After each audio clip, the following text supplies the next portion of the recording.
Hi, this is Eric, and this is the Longbox Review comic book podcast. Welcome to the show. Today's episode is another My Comics History for May and June 1979.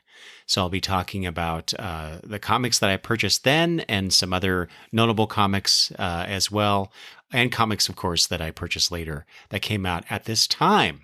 And then I will spotlight Superman Volume 1, number 338.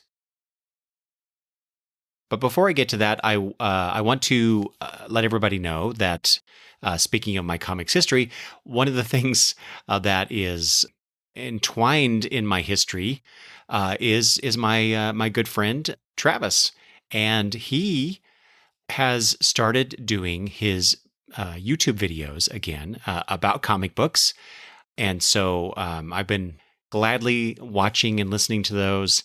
As he's been releasing them over the last few months. But I wanted to make sure that everybody that listens to this show knows that he does a show himself. And if you are a longtime listener of the podcast, then you know that Travis used to appear quite frequently on the Longbox Review comic book podcast with me. And then we started doing more infrequent shows, mostly involving comic book news. But then Travis's job became or required too much time, in my opinion. His too, I'm sure. Too much of his time, and he could not record with me for quite a while. And so now that he's back doing his own show, I hope to have him on at some point, returning to these podcast airwaves, if you will, and maybe we'll have some great discussion, comic book discussion in the future. And I will have a link in the show notes so you can find his YouTube show. But if you search Oddfellows Thoughts on YouTube, then you will be able to find Travis's show. Now, on with my comics history. So for May and June 1979, comics that I purchased then, and these on-sale dates are from Mike's Amazing World of Comics, I purchased Flash number 276, which came out on May 10th. And so this is obviously, last episode, I spotlighted Flash 275. And I think because of that, the death of Iris and all that stuff, I had to read on, and it just so happened that I found that issue. Unfortunately, I got rid of this issue years ago, but then, as I've described before many times now, but I decided I wanted it back in my collection, so I did buy it, I think within the last year or so. And though I'm starting to see that I was able to get some consecutive issues back then, Green Lantern is one, Spider-Man, Flash now, and a couple others here that I'll mention in just a second. But it's interesting that I was able to find some consecutive issues, but not others, especially as I go forward. It's just, the availability, the outlets that I had access to, it was a hodgepodge. It was a roll the dice kind of situation. And so I'm actually kind of amazed that I was able to get some of the consecutive issues that I have gotten thus far in this journey, looking back at all those comic books that I started out reading.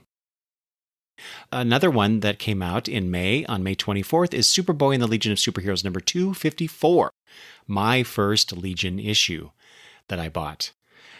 This was discussed on Tales of the Legion Project, our first Legion issues from September 2022.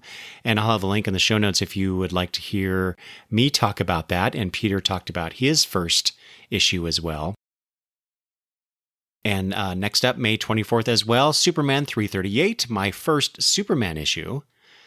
And this is another example of a comic I got rid of for some reason and bought it again later. Why I did that with this particular issue, especially in what I talk about regarding it, I cannot fathom now, because it was a very special issue. It was a 40th anniversary issue, a major part of Superman's world. A major part of that is changed in a major way, and I have no recollection of why I thought, I don't need that issue. But that was dumb. So I had I think the last time I went to an Emerald City Comic Con, which has been years now, I found that issue for $1. So that was good. Anyway, here's a couple from Marvel. And this is the June books that I'm getting into. Fun and Games Magazine #1, which came out on June 12th. My mother actually bought this issue for me. Of course, this one is no longer in my long boxes because it was a magazine where you did puzzles and games and crosswords and word searches and all sorts of things, I'm sure. And so I did it. I used it in the way that it was intended. It wasn't like I bought it and like, oh, this is precious. I can't write in this book. So anyway, I got rid of that a long, long time ago. I may not have even really been in my collection back then. Although I did almost buy this issue again recently, just purely for nostalgia's sake. As I was taking notes for this episode, I looked at it. I looked at its availability on mycomicshop.com, and I could get it, I think, or some of those first few issues of Fun and Games magazine. But I decided, no, I don't really. Although now that I'm thinking about it, I could probably get it for my granddaughter, Hadley. She might like some of that stuff. All right. Next up is Battlestar Galactica #7, which also came out on June 12th. I believe of the Battlestar Galactica issues that I got, which weren't many, I believe issue 7 was the last one that I purchased. Obviously, no longer in my collection, so it's really hard to corroborate that. But based on the cover, I think that one was the last one that I ever bought. And looking ahead, none of those other covers really hit a chord in my memory, so I think that's it. All right, and then the final issue that I purchased then and still have in my collection is Superboy and the Legion of Superheroes #255, which came out on June 21st. So obviously I enjoyed issue 254 so much that when I saw this consecutive issue, again, here's the consecutive stuff with the Legion on the stand, I bought it.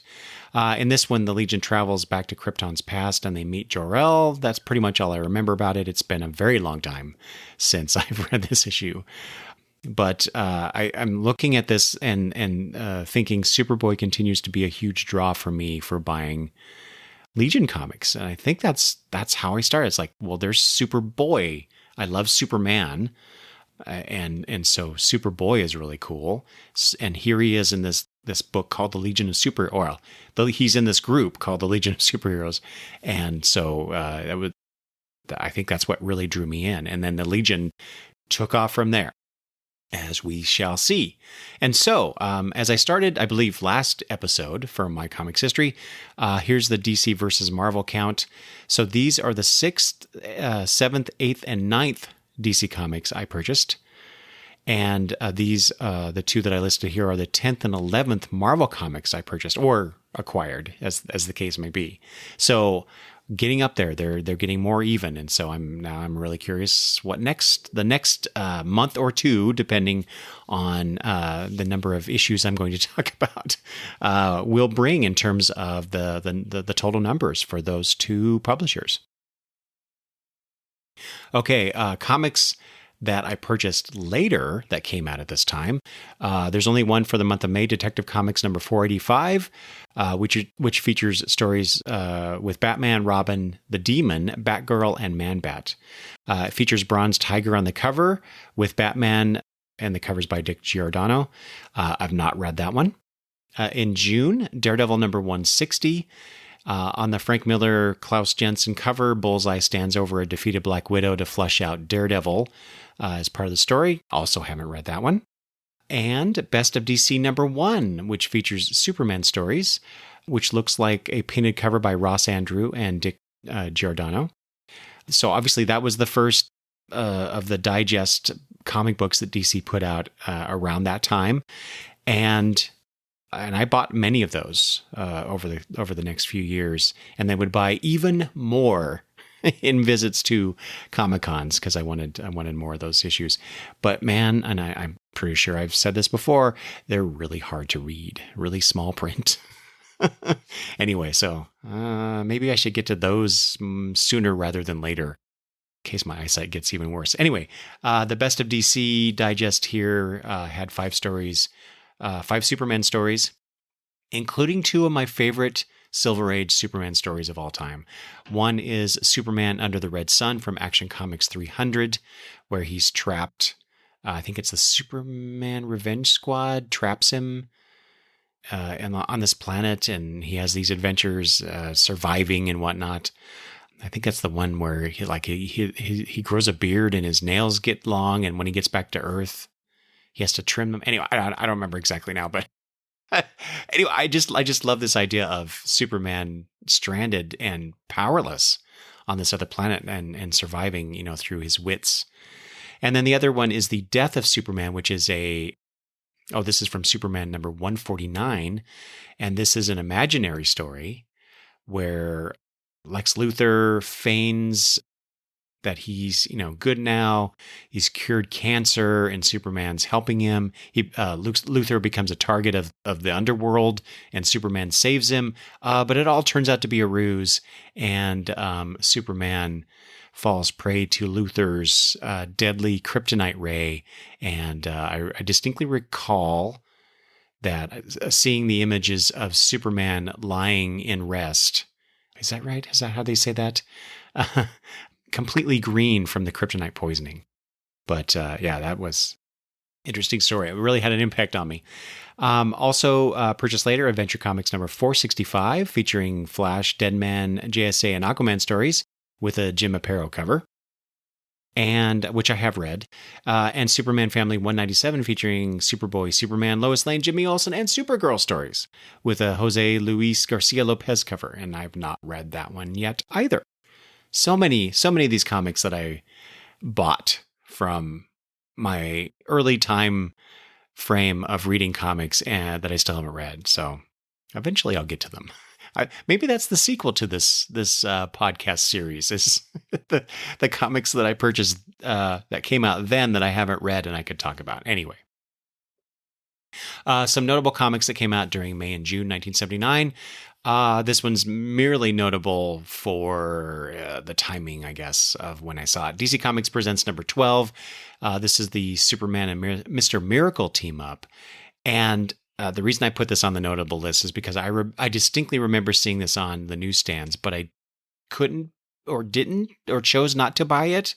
Probably that I just didn't have enough money and I wanted some other books instead. So what did I say came out in May? So the Flash book and the Legion book. Oh, and Superman. So there's 3. So, what were the comics priced about then? 40 cents, something like that. Yeah. I didn't have a lot of money back then. So I have read this in the black and white DC Showcase collection years ago. So I have read the issue. I don't know that if do I actually have this separately in my collection? Possibly. Another one, I haven't obviously not read this, not even seen it, but when I saw it listed on the Mike's Amazing World website, I thought, well, that's interesting. So I thought I'd mention it. It's the Buck Rogers Giant Movie Edition number 1 from Gold Key. I watched the Buck Rogers television show, at least the first season, pretty regularly, and I really liked it. I don't think I've ever read any Buck Rogers comic books, though. And I believe this is an adaptation of the first, or maybe the pilot movie. I'm not sure, but there was a note on Mike's website about this issue that there's a version that exists with a Marvel logo, and I couldn't find any other information regarding that. So I'm really curious if anybody has this or has seen it somewhere with a Marvel logo, even though it's a Gold Key. I'm just really curious about the publication of this, given that there are 2 possible companies. Maybe Marvel licensed it from Gold Key or vice versa. I don't know. But if you know, please let me know. And then finally, Marvel Tales number 106, which reprints Amazing Spider-Man number 129, the first Punisher appearance. I don't recall if I've read that story, but I think so. I think I may have read it early on when I got Marvel Unlimited, but I don't know. All right. And then in June, some things that are notable. Here's there's a couple interesting ones in June. Amazing Spider-Man, the all detergent giveaway. So I don't know, does all detergent still exist these days? I remember it. I remember seeing this on the grocery shelves, and I don't know that my mother. I don't think my mom ever bought any, but I think people in my family did. Anyway, it's it's laundry detergent, and they were doing these giveaway. They were giving, I guess, Spider-Man comics with the purchase of all detergent. I looked into it a little bit, but I couldn't find like more information about how this was done. Did you have to buy with a proof of purchase? You could send that in and get this comic book. I don't know, but anyway, there were 3 stories included in this.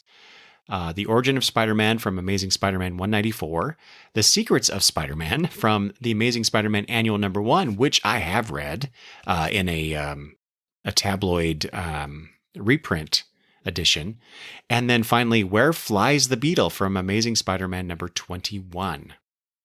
You know, I get the origin and the secrets stories or stuff, but a Beetle story in this, I would think that there would be, I don't know, something a little more, I don't know, relevant. I'm not entirely sure. Were they trying to, or maybe they were just trying to have a particular page count with this giveaway comic, and the Beetle one fit that. I don't know. I have no idea. But I find these giveaway things very interesting, and I'm not quite sure how that worked and all that. I'm just curious. I'm just really curious. So I have mentioned this next one before. This is Manhunter: The Complete Saga trade paperback from Excalibur Enterprises. And this was mentioned on Mike's Comic Shop Roadshow episode 7 that I appeared on back in July of 2023. I think Mike mentioned that he had it, and I was really jealous. But yeah, that came out at this time. It's interesting. Excalibur Enterprises. I don't know much about that. Again, I couldn't find much information, but there you go. That Manhunter Complete Saga trade paperback came out of that in June of that year. And then finally, the special edition, Spider-Man versus the Hulk. This is another kind of giveaway thing, but it's from the Columbus Dispatch. It was an ad supplement. And so, you know, the newspaper, that particular newspaper was giving away this special edition Spider-Man versus the Hulk comic book with, I assume you had to have a newspaper subscription to get it. And again, I assume, because I've seen this before, I actually got a special edition Amazing Fantasy number 15 reprint that came in a local newspaper many, many years ago. So, you know, I know these kind of things were done, but apparently back in June of 79, the Columbus Dispatch gave you this story, Spider-Man versus the Hulk. And I believe it is an original story, which is why it's notable. It's not like a reprint of an existing one. At least I hope that's true, because I don't have anything in my notes about it, but I could be incorrect as well regarding that. Okay, with all of that stuff out of the way, let's get to perhaps the main event. at least, you know, like I said, Superman number 338 was a 40th anniversary special comic book, and so I wanted to talk about that one in particular. And this is an issue that, when I read it, you know, obviously it proclaims itself, you know, a special comic book in a couple different ways on the cover. But I've always had this in the back of my head, you know, that it was a special story, but I've not read it since. I may have read it once after this, but basically since 1979, what I say, May 1979. You know, and so, but I would still think of it from time to time. mostly whenever whenever Kandor would show up in later comic books or made mention of or whatever. And of course, when Crisis came, all that stuff was reset, and there was the War of the Supermen event in the Superman titles. So I don't remember when that was, but I got that, and that was all about. I believe if my memory serves, that was all about. I don't know if it was Kandor specifically, but what if Kryptonians, a city full of Kryptonians, came to Earth, and what would happen there? And it ended up not being great. And I think that this story kind of is a precursor to that idea, and so I'll talk a little bit about that. But anyway, like I said, Superman number 338, with cover by Ross Andru and Dick Giordano. Len Wein is your writer. Kurt Swan, penciler. Frank Chiaramonte is your inker. Glynis Oliver is your colorist. Ben Oda is your letterer. And Julius Schwartz is your editor, along with E. Nelson Bridwell. And there is a special thanks in the credits box, with thanks to Marv Wolfman for suggesting it. And I always like it when they add little things like that. Thank you to so-and-so for the inspiration or for a plot assist or, whatever it is. I just think it's really cool. And I'll come back to this idea about Marv Wolfman's suggestion. All right, here's a 2 paragraphs synopsis taken with some slight modifications from the DC Database Wiki. The story overall is entitled, Let My People Grow. Superman, at great peril to himself, absorbs the energies of a supernova into a power canister and returns with it to Earth. He intends to use it to power an enlarging ray with which to restore Kandor to its normal size. To test it, Superman arranges to have himself shrunken by Brainiac, and after a skirmish with the android, he and Supergirl defeat Brainiac, and Supergirl restores Superman to normal size. Later, Superman uses the enlarging ray on Kandor, shattering the bottle and restoring the Kandorians to normality. The Kandorians thank their 2 benefactors, and Supergirl has an emotional reunion with her parents, Zor-El and Allura. However, she tells them she has chosen to live on Earth.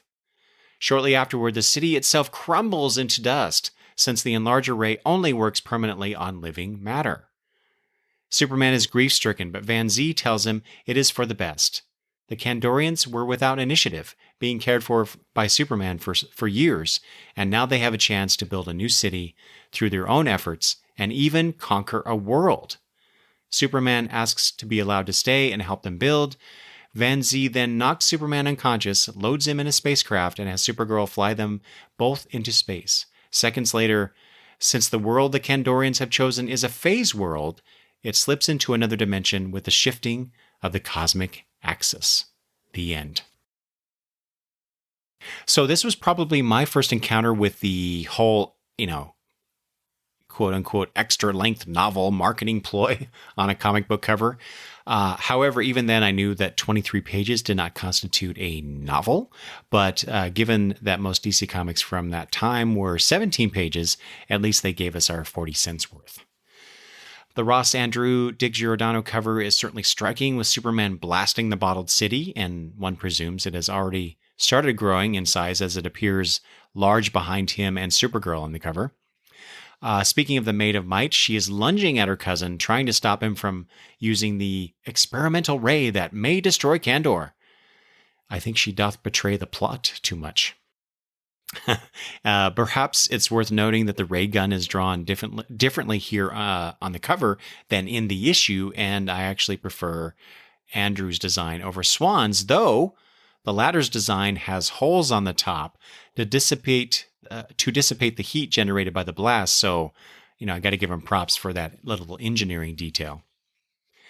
I keep racking my brain to determine if I already knew about the bottled city of Kandor before I read this. I think so, but if this was my introduction to that concept, its demise, or the end of that whole era, Kandorian era, was quite the way to be introduced to it. I think, like I said, I'm pretty sure this is the first time I was introduced to Kandor, and then I started reading those through reprints like that DC Digest, and getting, introduced to the various Superman mythos and supporting cast and events.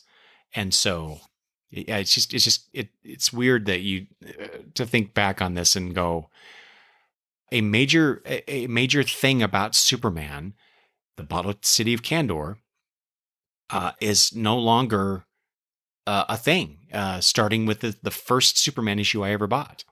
But, that's every comic's someone's first. So, and this was my first Superman. Anyway, and then there's the opener with Superman flying into a supernova.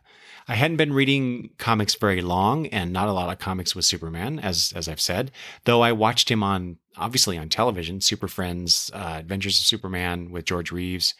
But I could tell this was a big deal. Of course, the fact that he's wearing armor of some kind tells you that even, Superman, who can move planets, needed assistance. Of course, back then he was a bit depowered. So maybe he couldn't move planets just then, but, eventually he could do it again. But what exactly are, now I'm thinking back on it, what exactly are the energies he's collecting directly into the ray gun? Did he reverse engineer Brainiac's shrink ray? In other words, was there anything that precipitated the story or motivated Superman to specifically collect the supernova energy so that the enlarging ray would work? So I'm trying to fill in the gaps of this story. And, given how these stories came about or were published in, there wasn't a lot of serialized storytelling back then. Obviously Kandor would show up in a story here and a story there, but and Superman was always like, well, one of these days I'll find a way to fix Kandor and bring my people into the world, so to speak. But, it didn't happen until this issue. Anyway, as it turns out, the issue right before this, 337, featured Superman's cousin Don-El, who became delusional thinking that he was Superman. I don't have access to that issue, so I don't know how Don-El was able to enlarge himself to impersonate his cousin, which he did in the outside world, and then found that this was not cool. He didn't like it. So maybe that had something to do with Superman's plan in this issue. That and the well-timed, at least plot-wise, supernova. By the way, both the caption and Superman himself refer to the scarcity of supernovae. At the time this issue was written, the last recorded supernova was in 1885 in the Andromeda Galaxy. And on page 2, Superman thinks to himself, a miracle such as this won't happen again in my lifetime. But another supernova did occur in 1987 in the Large Magellanic Cloud. Obviously, that was in the future at that time, but, it was... supernovae were considered ultra rare back then, and we have found since then that they're not as rare as this information in this comic book presents. But it's not like they happen every day or anything. Let's see. I did appreciate the thought put into this first scene that Superman is wearing a spacesuit complete with an S shield on the front, of course, and he's wearing goggles, showing that even he couldn't easily survive a supernova. He doesn't come out of the experience unscathed. He faints and plummets to Earth. Fortunately, Supergirl was watching for his return and catches him. There is a slight mistake in the scene. The ray gun is in his right hand before he passes out, but is shown in his left hand in the very next panel as he falls. I think Mr. Bridwell did not do his job. Or is it Schwartz? I don't know. Anyway, when Superman addresses the Kandorians, he mentions Ilium-349, which is a radioactive element that was used before in Enlarging Ray stories, though not, as far as I know, in issue 337. Also, not everyone is excited about the possibility of being enlarged because of the previous attempt in issue 158, which also featured the debut of the Nightwing and Flamebird identities that Superman and Jimmy Olsen assume while in Kandor. It is Arn Ull who challenges Superman about his claim. Superman tells him tells the Kandorians that he will test the enlarging ray. Later, he confides to Supergirl that he will be the test subject, but he will need to be shrunk by the same ray that shrunk Kandor. And to get that, Superman needs to lure Brainiac to Earth. Obviously, this is a very flawed plan.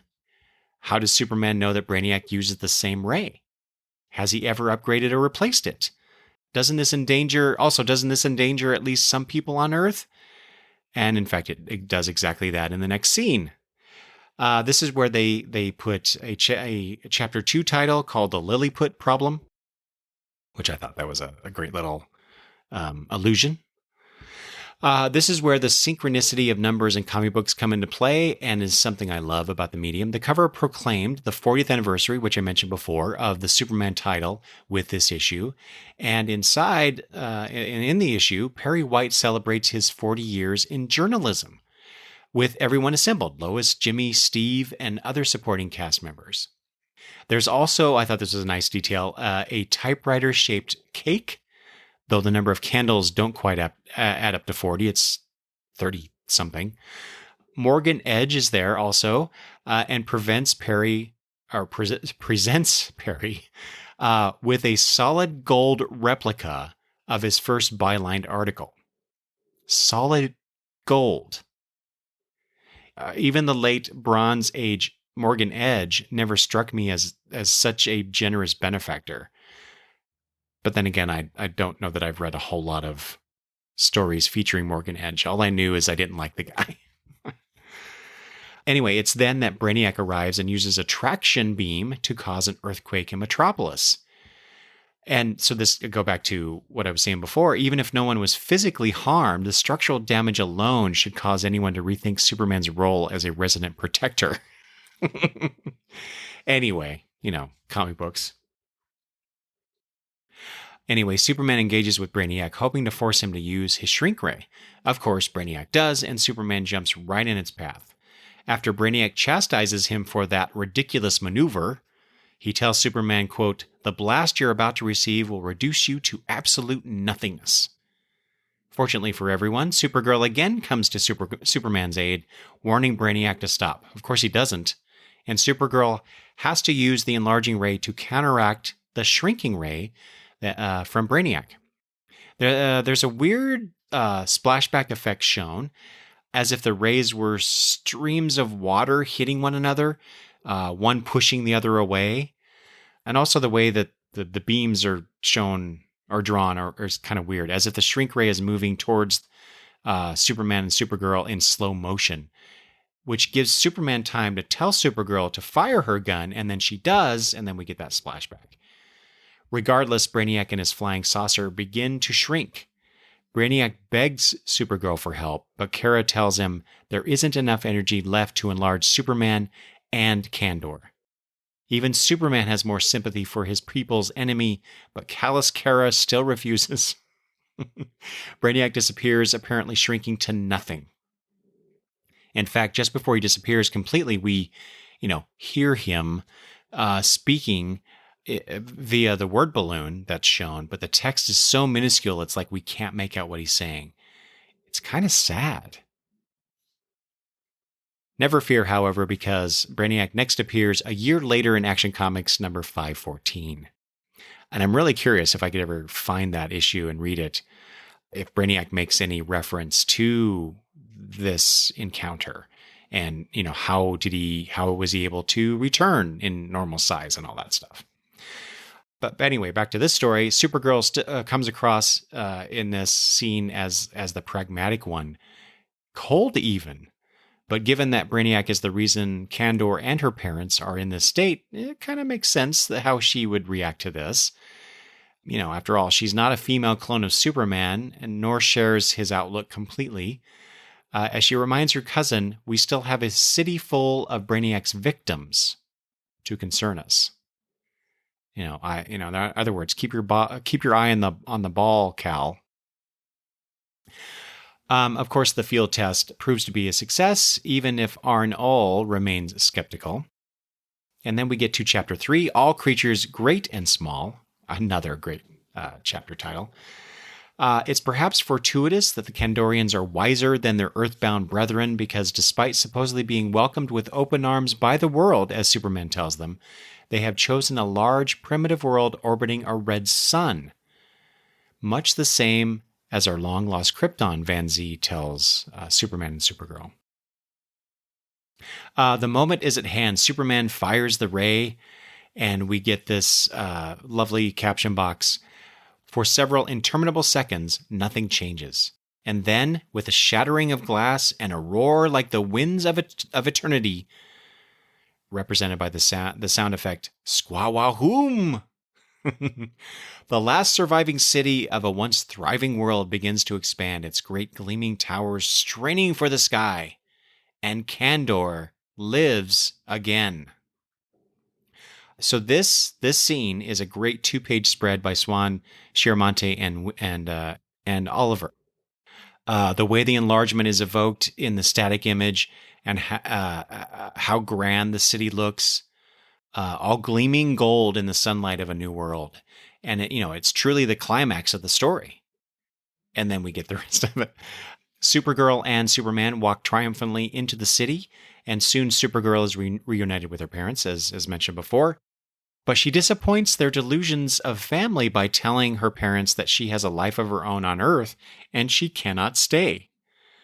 I think she'll regret that decision in about 6 years, but here we are. I mean, it's just a way to keep the status quo and Supergirl as a viable character in Superman comics. Just as Superman is musing how jealous he is at his cousin's familial reunion, there's a shaking as the city's structures begin to crumble to dust. Arn-Ull wastes no time in being a know-it-all. My greatest fears have been realized. Why would no one listen to me? Really, Arnie? The city disintegrates, and that was your worst fear. Anyway, Superman realizes his enlarging ray only works on animate objects, with inanimate objects losing their molecular adhesion. Superman starts despairing how he failed his people, and Arn-Ull piles it on, nearly threatening him with, quote, "You will pay for that with..." But before he can finish, Van Zee comforts his cousin, telling him the Kandorians became too reliant on him, that they'd lost their sense of initiative. Quote, "Perhaps now we can begin to find it again." The Science Council leader, Dryger, adds that this primitive world is waiting to be tamed, to be conquered. See, it's a good thing they didn't stay on Earth. Superman offers to stay and help, but Van Zee clocks him unconscious. He tells Supergirl that they need to leave immediately because they chose this world, again, as I mentioned before, because it's a phase world, one which really exists in another dimension and only appears in this universe during a shift in the cosmic axis, whatever the hell that is. He continues, if we're truly going to learn to fend for ourselves again, we have to sever all previous ties, including our ties to both of you. We can't afford to count on Superman or Supergirl rushing to our rescue in times of need. Supergirl takes off in the spaceship that brought them there, and Superman awakens confused and telling her, "We have to go back." And it's then that they both watch the world phase out of their dimension. The final caption reads, "The end and a beginning." I have to question Van Zee and the rest of the Kandorians, or at least maybe the Science Council, making these decisions unilaterally. It's one thing to go to a new place as long as you have supplies, food, and water, and also, in the event of an emergency, being able to contact people to help you if you need it. And yet they are, despite the fact that their entire city supposedly has crumbled to dust, they have nothing except literally the clothes on their back. They're okay with that. It's just a contrivance that I find wanting, I guess. Anyway, I would go on from here, obviously, reading Silver Age Superman stories in the DC Digest that I mentioned. So I would actually read the story that showed Kandor being shrunk and how important it was to Superman to reverse that condition. Of course, all of this would be changed completely by the Crisis in a few years. And I find it ironic that one of the main architects of Crisis, Marv Wolfman, also suggested this major change in Superman's status quo 6 years prior. As I said before, I've always thought of this issue as special, both for the 40th anniversary, and now we're nearly at the 90th. Oh boy. That really made me feel old when I typed that out. And of course the change to Kandor. But rereading it now, I'm drawn to Supergirl more. As I pointed out, she saves Superman a few times throughout the issue. She keeps the greater mission in mind when Brainiac becomes a casualty of war, so to speak. And I also have greater sympathy for him, for what happens to him. And the way it's shown, it's so sad and pathetic. And anyway. And Kara gives up the reunion with her parents because she's forged her own path. And maybe that part hit a little too close to home, given I dealt with that with my daughter Brittany in years past, and now Maddie turning 18 and about to start college soon, and kids growing up and forging their own lives without their parents. So anyway. So this is not bad for the first Superman comic book I ever bought. In fact, I think for the most part, I bought some pretty good comics around this time. And while I did not buy issue 339, I don't even remember seeing it on the stands. I will return to Superman comics later in my buying. And, will the quality continue? This is a pretty high bar, I think, that this issue set. So.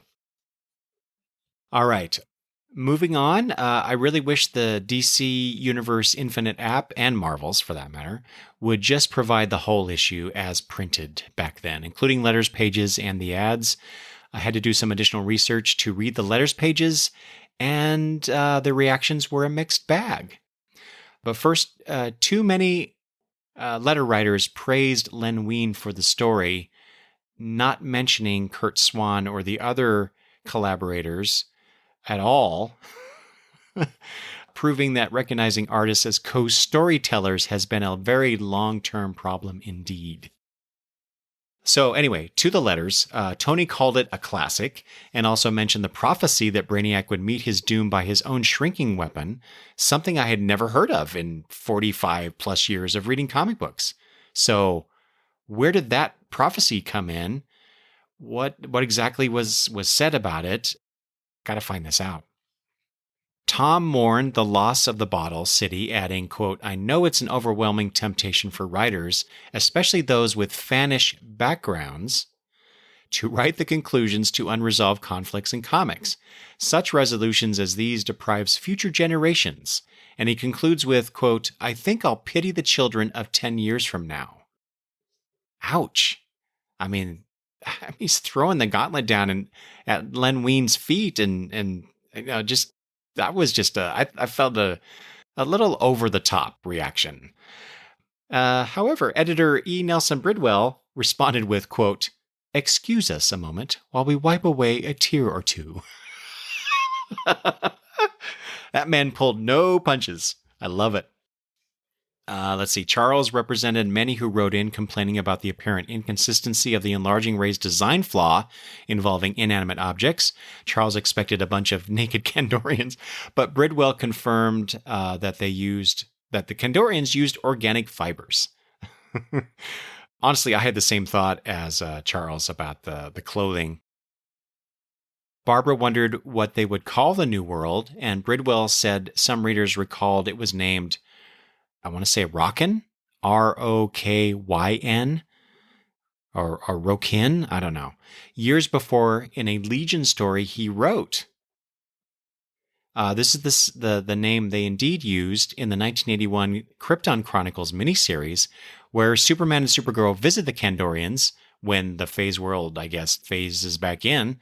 Based on what I read about this, they find that the destruction of the Kandorian infrastructure wasn't as great as first believed.